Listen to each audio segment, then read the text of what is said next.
네, 이 말씀으로 한 주 승리하시기 바랍니다.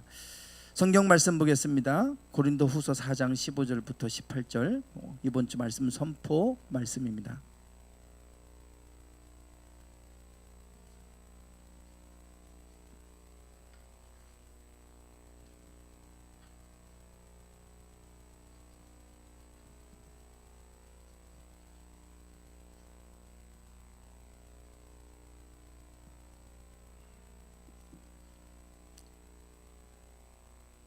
고린도후서 4장 15절부터 18절까지입니다. 4장 15절부터 18절까지 네, 다 같이 함께 읽겠습니다. 시작. 이는 모든 것이 너희를 위함이니 많은 사람의 감사로 말미암아 은혜가 더하여 넘쳐서 하나님께 영광을 돌리게 하려 함이라. 그러므로 우리가 낙심하지 아니하노니 우리의 겉사람은 낡아지나 우리의 속사람은 날로 새로워지도다. 우리가 잠시 받는 환난에 경한 것이 지극히 크고 영원한 영광에 중한 것을 우리에게 이루게 함이니 우리가 주목하는 것은 보이는 것이 아니요 보이지 않는 것이니 보이는 것은 잠깐이요 보이지 않는 것은 영원함이라. 아멘.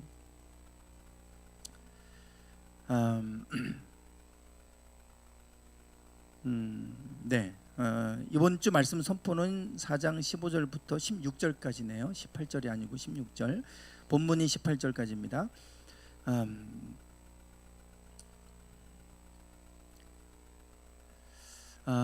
네. 주중에 설교를 준비하다가 문득 이 책, 읽었던 책 내용이 생각이 나서 다시 이제 뽑아서 책을 좀 보았습니다. 제목은 12가지 인생의 법칙. 하버드 심리학과 교수 조던 피터슨이라고 하는 분이 쓴 책입니다. 12가지 인생의 법칙. 부제는 혼돈의 해독제다. 혼돈한 세상을 우리가 어떻게 살아가야 될 것인가에 대해서 나름대로 12가지의 인생의 법칙을 아주 명쾌하게 강의했던 그 강의의 내용을 책으로 정리한 것입니다. 2018년도에 전 세계를 뒤흔든 하버드 심리학 강의로 이렇게 여기에 이렇게 기록이 돼 있어요. 그래서 아주 뭐 학생들이 열광했던 강의, 그리고 이 책이 전 세계로 출판되면서 열광했던 하버드 심리학 강의다. 뭐 이렇게 이제 타이틀이 붙어 있습니다. 그래서 이 책을 사서 제가 읽었고, 그리고 또 오늘 설교를 준비하다가 또 그 부분에 해당하는 부분들이 떠올라서 이 책을 다시 뽑아서 좀 보았어요. 12가지 인생의 법칙 가운데 이런 내용이 있어요. 법칙 6번째 법칙. 세상을 탓하기 전에 방부터 정리하라. 이게 제목입니다. 6번째 인생의 법칙. 뭐 제목만 딱 봐도 이게 무슨 내용인지 좀 감이 오실 겁니다. 대부분 실패하는 사람들, 이런 사람들은 자꾸 남 탓을 한다 이겁니다.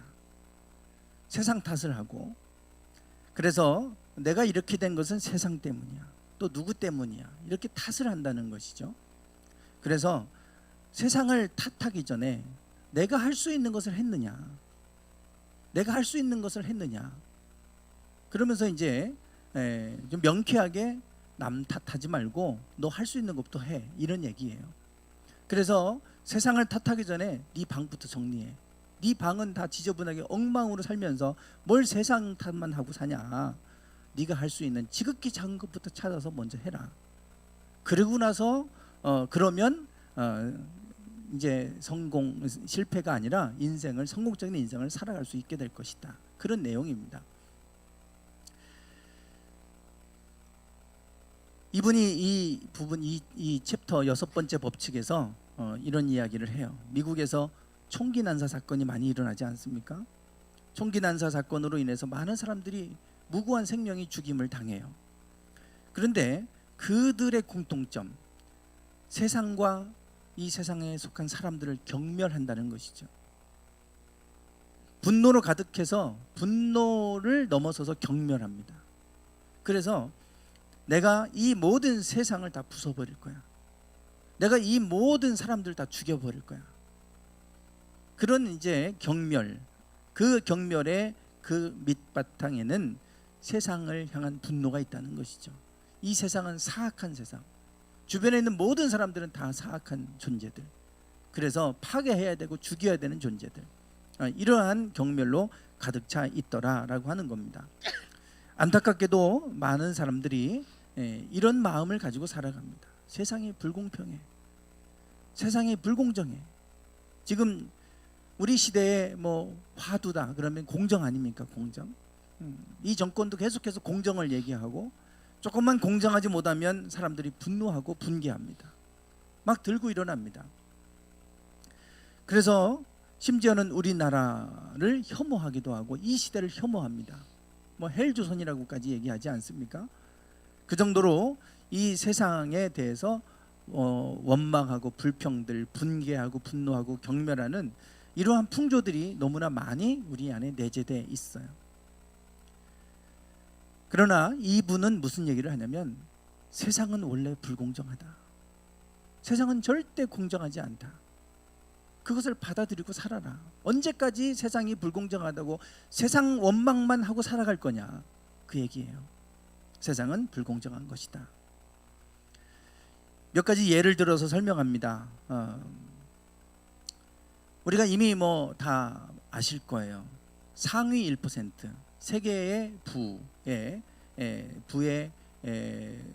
부를 쥐고 있는 상위 1%가 하위 50%가 가지고 있는 자산 총액과 맞먹는다 그럽니다. 1%가 하위 50%의 자산을 가지고 있다라고 하는 얘기입니다.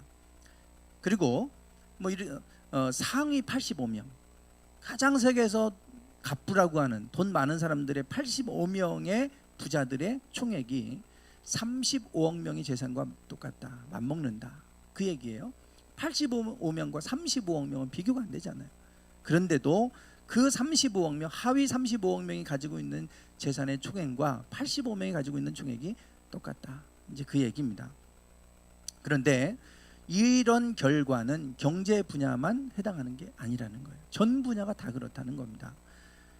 심지어는 우리가 과학계, 뭐 경제계뿐만 아니라 과학계에서도 수많은 박사들이 배출되고 있고 수많은 학위들, 수많은 논문들이 발표되고 있지만 그 논문 가운데 많은 학자들이 인용하는 논문들은 소수에 불과하다는 거예요. 많은 논문들이 발표되지만 다 사장되고 인용되는 논문들은 몇 편 안 된다 이거예요. 소수라 이겁니다. 즉 소수에 의해서, 소수의 과학자에 의해서 중요한 논문들이 대부분 다 발표되고 있다는 거예요. 결국은 소수가 대부분을 차지한다 이거예요. 음악계 마찬가지입니다.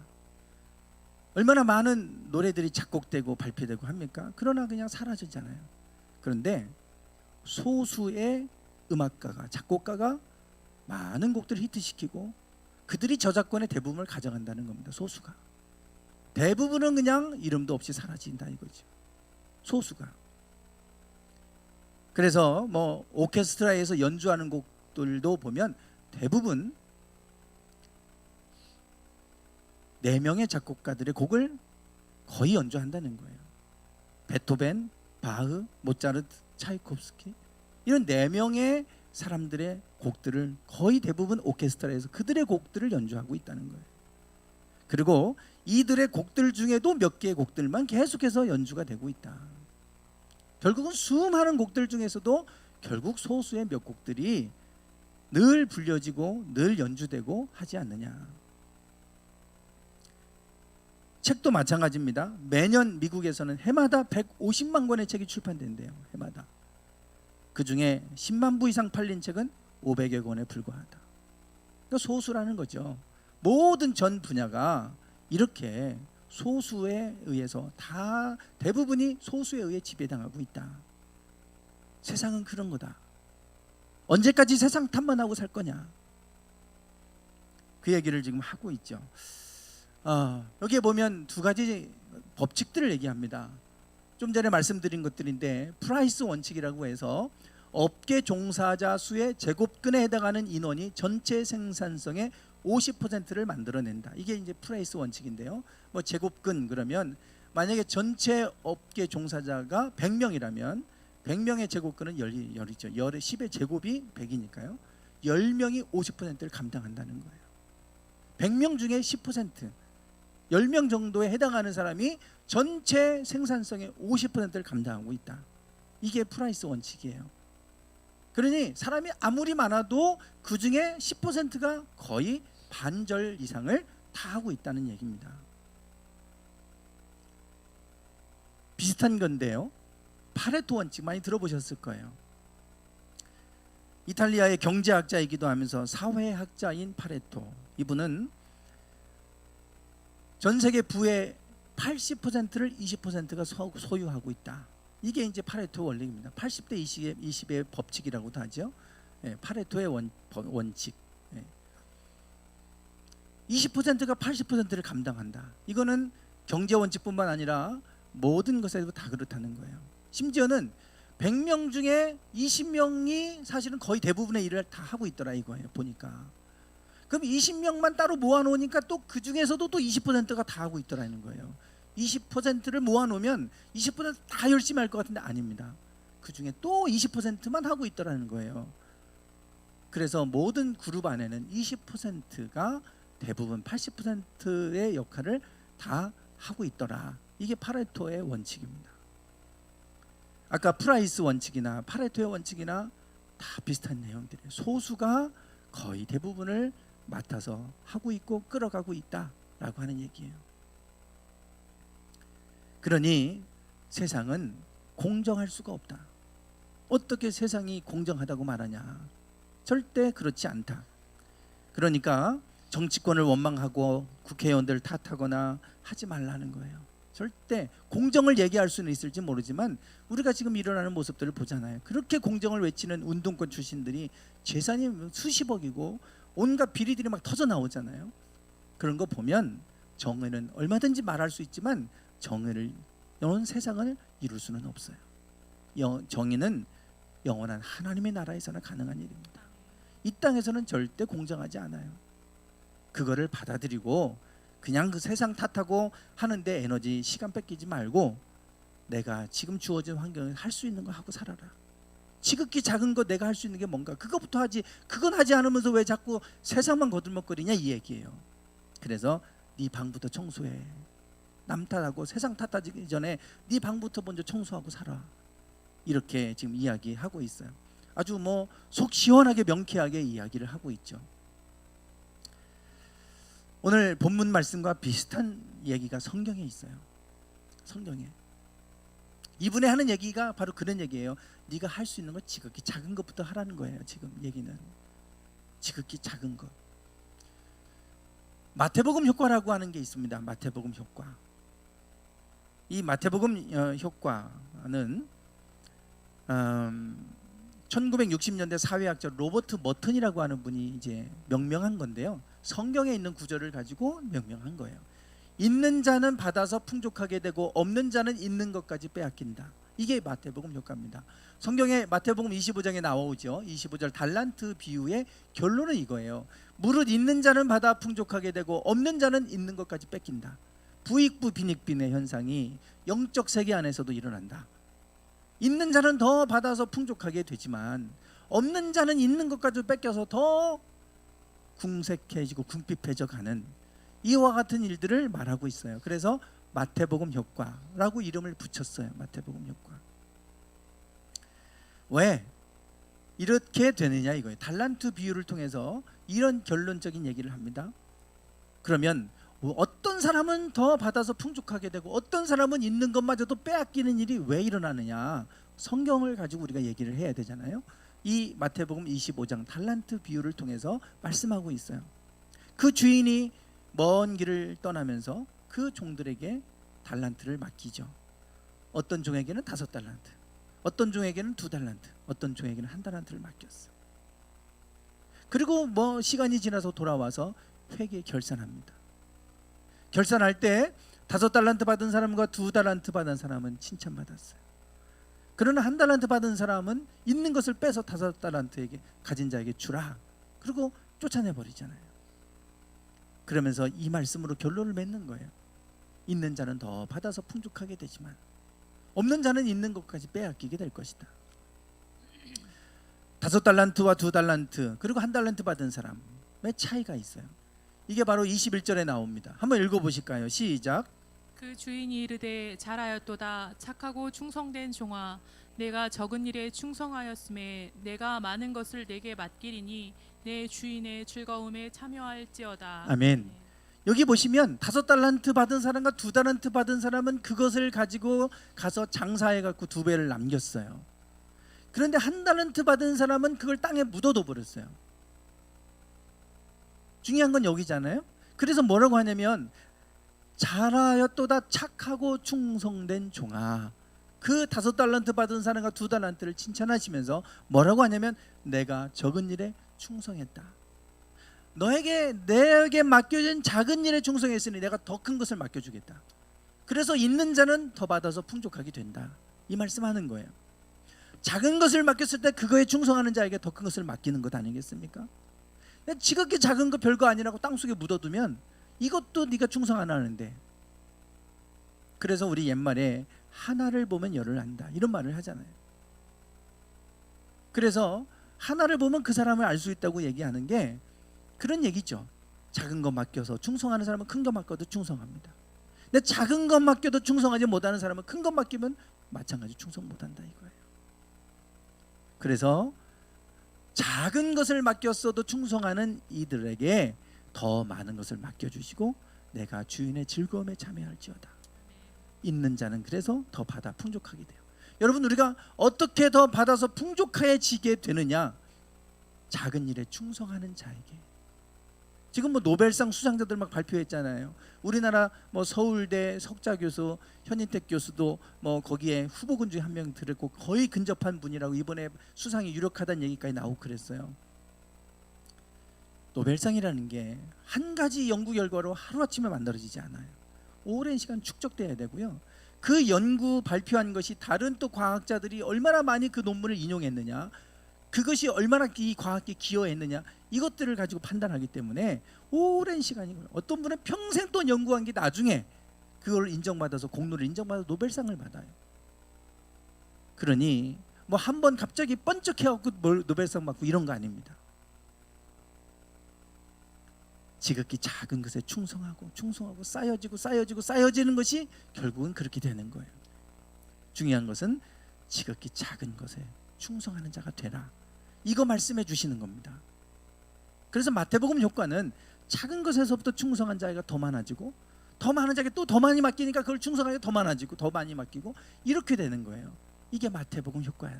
마태복음 효과. 하나님의 나라는 이렇게 임합니다. 하나님의 나라. 그래서 예수님께서 천국을 비유로 말씀하시면서 이 겨자씨의 비유를 가지고 말씀하셨어요. 겨자씨. 천국은 마치 사람이 자기 밭에 갖다 심은 겨자씨 한 알과 같다. 왜 겨자씨 한 알 같다고 그러냐면 겨자씨는 모든 씨보다 가장 작아요. 정말 가장 작은 씨잖아요. 그런데 이것이 자란 후에는 어떤 풀보다도 커져서 공중의 새들이 그 가지에 와서 깃들이게 된다. 시작은 지극히 작게 시작되지만 나중은 점점점 커지면 새들이 와서 깃들이게 되는 것이 하나님의 나라는 이렇게 되는 거지. 갑자기 뭔가 막 크게 이렇게 임하고 막 이러는 것이 아니라 하나님의 나라는 작은 것에서부터 시작되지만 점점 자라서 커지면 새들이 와서 깃들이게 되는 그 나무가 되는 것처럼 하나님의 나라는 그렇게 임하는 것이다. 그러니 작다고 불평하지 말고 작다고 불성실하게 살지 말고 작은 일에 충성하고 살아라. 하나님은 작은 것에 충성된 자를 복 주신다. 그래서 하나님이 더 크게 쓰시고 더 하나님께서 풍족하게 이렇게 세워 가신다. 이것을 지금 말씀하고 있어요. 이 뭐 비슷한 말씀이 욥기에도 나오잖아요. 내 시작은 미약하였으나. 미약하다는 말은 하찮은 것, 작은 것을 말합니다. 시작은 하찮게 시작하지만 나중은 어떻게 된다고요? 심히 창대하게 된다는 거예요. 이 창대하게 된다고 하는 이 단어가 사가라고 하는 히브리어인데요. 커지다, 자라다, 증가하다 이 말이에요. 시작은 아주 하찮게 시작될지라도 나중은 점점 자라나게 될 것이다. 하나님의 나라는 그렇게 임하는 줄 믿습니다. 그러니 여러분 우리가 지극히 작다고 무시하지 마시고 자꾸 내 작은 거에 충성하지도 않으면서 지금 내가 이렇게 된 것에 대해서 원망하고 불평하기 전에 내가 할 수 있는 것부터 하고 내가 해야 될 일들을 하고 작은 것을 소홀히 여기지 말고 그렇게 살아갈 때 하나님은 그 삶에 하나님 축복해 주실 줄 믿습니다. 오늘 이 본문 말씀이 지금 그것을 말씀하고 있어요. 우리가 이번 달 나누는 말씀은 감사에 관한 것입니다. 감사. 이는 모든 것이 너희를 위함이니 그랬어요. 내가 이것을 기록하는 이유는 다 너희를 위한 것이다. 그러면서 많은 사람의 감사로 말미암아 은혜가 더하여 넘쳐서 이렇게 얘기합니다. 우리가 감사에 대해서 말씀을 나누고 있는데 지난주 너희는 감사하는 자가 되라 말씀을 제가 함께 나눴어요. 골로새서 말씀을 통해서 나눴는데요. 기억나십니까? 감사는 위의 것이라고 했잖아요. 하나님께 속한 것이다. 그래서 땅의 것을 쫓지 말고 위의 것을 쫓아라.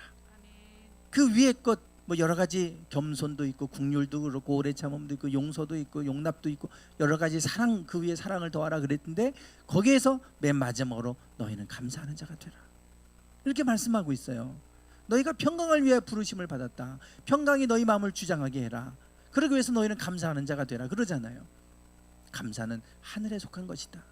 너희가 그리스도를 옷 입고 그리스도 안에서 새 사람을 입었으면 감사하는 삶을 살아야 되고 말이나 일이나 무엇을 하든지 다 예수의 이름으로 하고 그를 힘입어 아버지께 감사해라 이러잖아요. 감사하라는 거예요. 감사. 이 감사는 우리가 감사로 말미암아 은혜는 더하여 넘치게 된다 이렇게 말씀을 하고 있습니다. 여기에 더하여 넘친다 그랬어요. 한번 원어를 제가 찾아봤습니다. 이 원어의 의미가 구체적으로 어떤 의미일까? 감사는 은혜를 더하여 넘치게 한다는 거 아니겠어요? 우리가 아까 계속해서 말씀드린 게 마태복음 효과를 제가 말씀드렸잖아요. 지극히 작은 것에 충성된 자에게 더 많은 걸 맡겨주신다.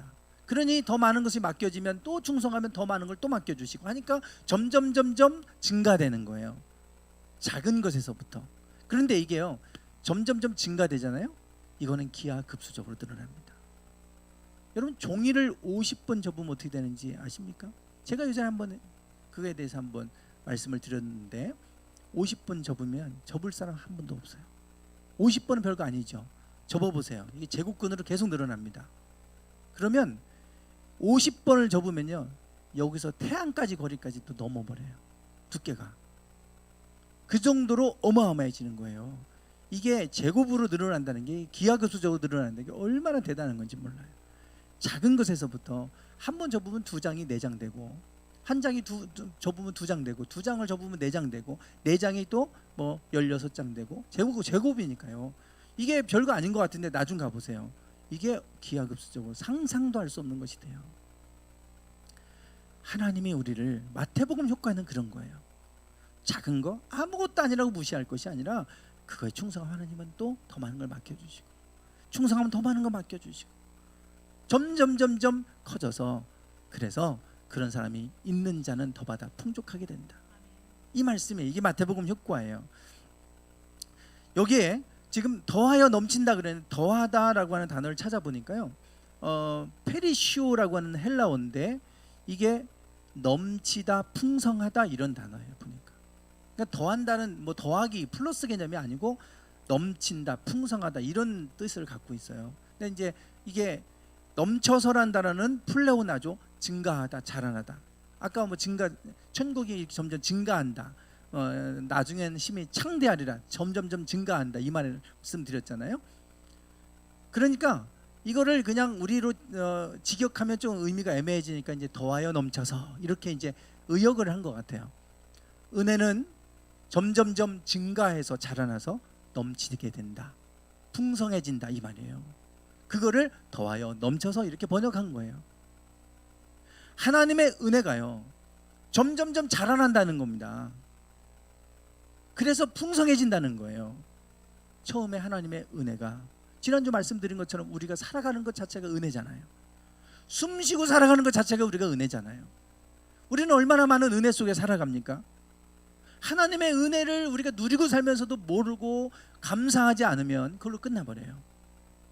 하나님의 은혜가 지극히 작게 여길 것이 아니라 감사하면 하나님이 그 은혜를 더해 주시는 거예요. 그럼 은혜가 자라나잖아요. 더 커져가잖아요. 더 큰 은혜를 누리게 돼요. 그러면 더 큰 은혜에 대해서 또 감사하면 그 은혜가 더 커져요. 점점 은혜가 자라가면서 넘치게 된다 이거예요. 그렇게 하는 게 뭐냐? 감사다.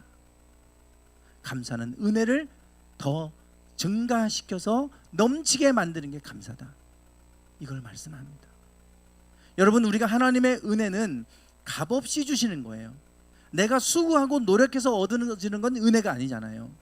은혜는 값없이 주시는 선물입니다.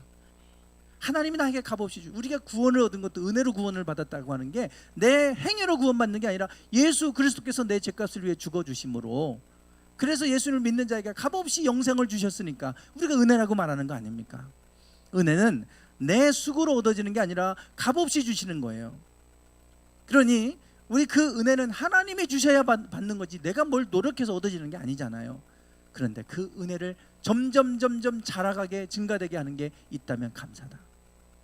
감사다. 그 은혜를 원치 않는 사람이 누가 있겠어요? 다 우리는 그 은혜를 원하잖아요. 은혜를 원하잖아요.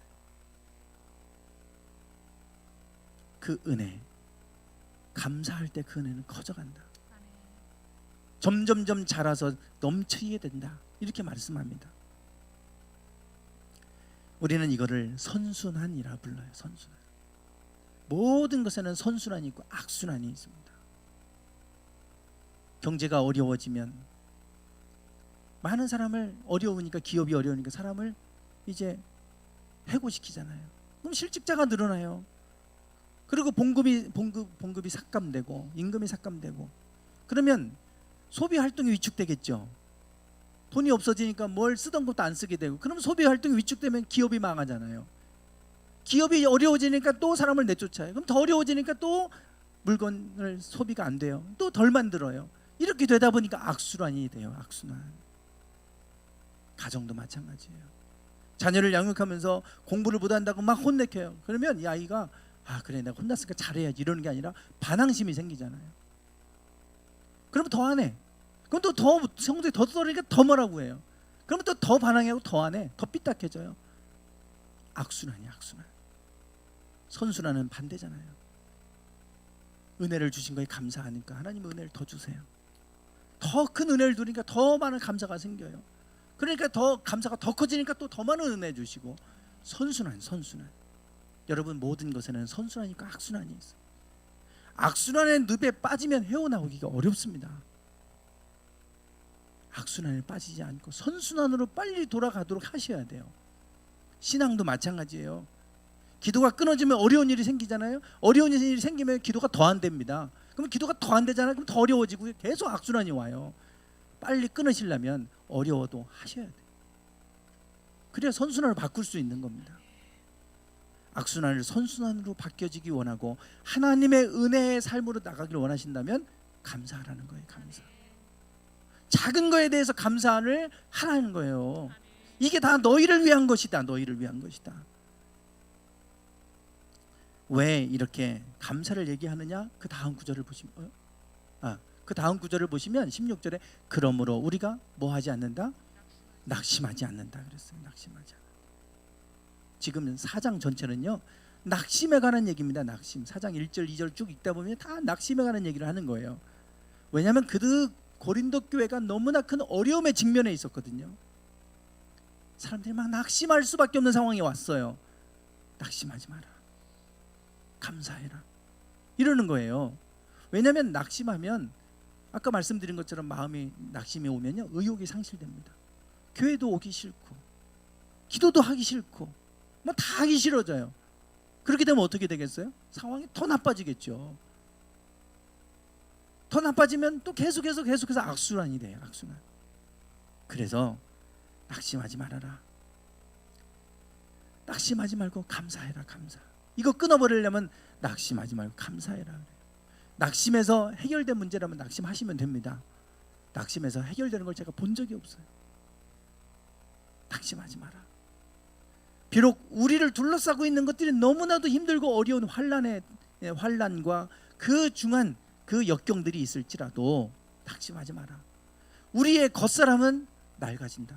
환난 때문에 우리의 몸은 망가지고 우리 겉사람은 낡아지지만 그러나 감사하면 속사람은 어떻게 돼요? 새로 날로 세워진다는 거예요. 근데 낙심해버리면요, 속사람이요 낡아지는 게 아니라 속사람이 병들어 버려요. 썩어버려요.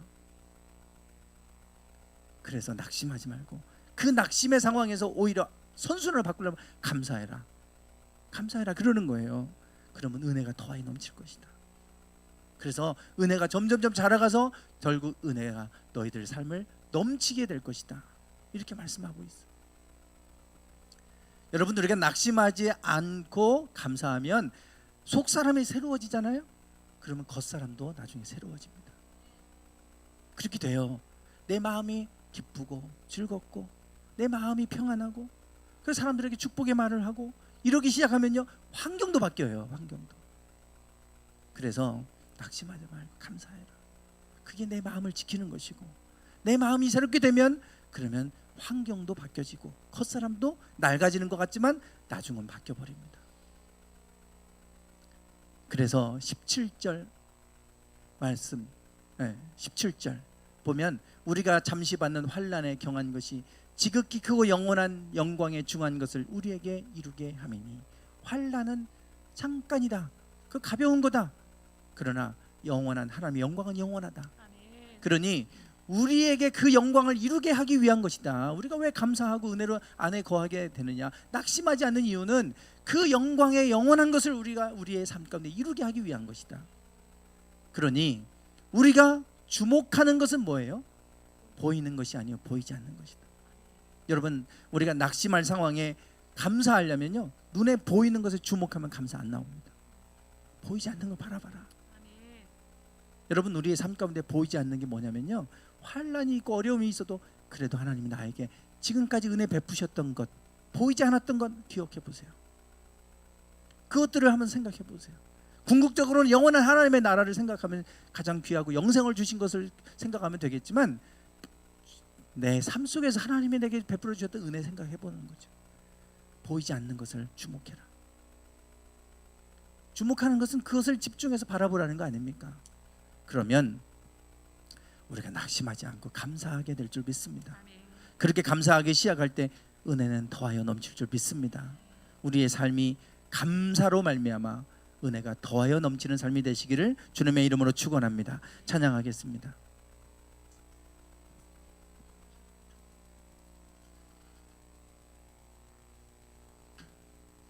감사하신 하나님,